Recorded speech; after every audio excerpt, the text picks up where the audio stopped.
Todd, what are the chances are the Jets move up? Say that again, I'm sorry. What are the chances are the Jets move up in the draft? I don't think they're going to. I really don't. I think they're going to wind up hanging there. And the only trouble is that everyone knows that they want a wide receiver. So they've got a little bit of a target on their back. And if you're sitting behind them, you got to move up if there's a guy there and go make a deal with Dallas or go make a deal with Pittsburgh to get a receiver. So if they do move up, maybe it'll be off of intel that they're getting that someone else is trying to move up, or maybe they'll get baited into a deal. But I would guess it would only be a couple of spots. It's very clear that Sammy Watkins from Clemson, Mike Evans from Texas A&M, Odell Beckham Jr. from LSU will all be off the board by the time they drafted 18.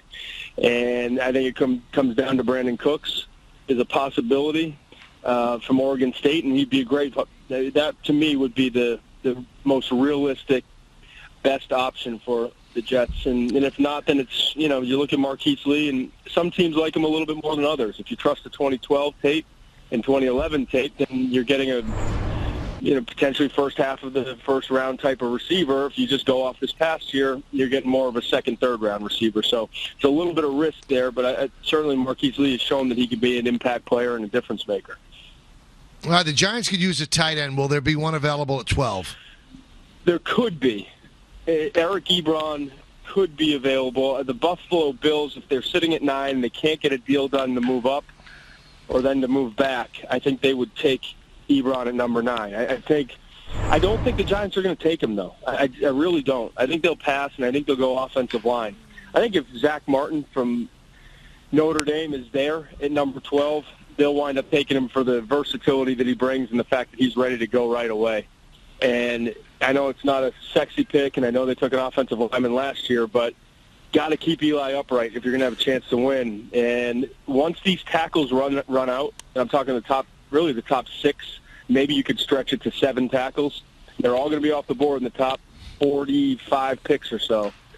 It's over, really. I mean, now you're getting into bottom half of the second round or after 45 or later, you're really looking at some developmental guys that you got a chance to hit on, but you're not bringing in anyone who's going to help you next year. So it wouldn't surprise me at all if the Giants went with Martin and played him at guard maybe, or wound up deciding to kick Pugh inside and played Martin at right tackle. I'm not sure how they would make it work, but he would certainly be an immediate upgrade there. But tackle is his best position?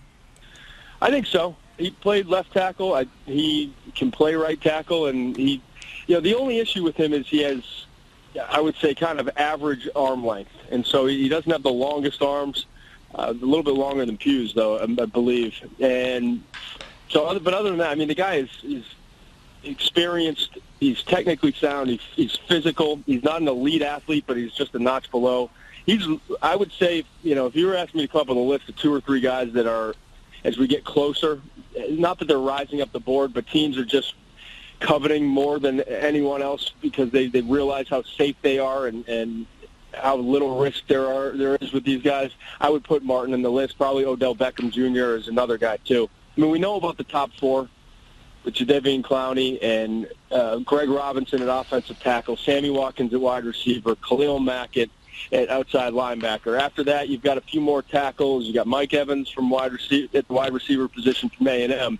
So there's about 7 or 8 position players that make up the first or first and second tiers, however you want to look at it.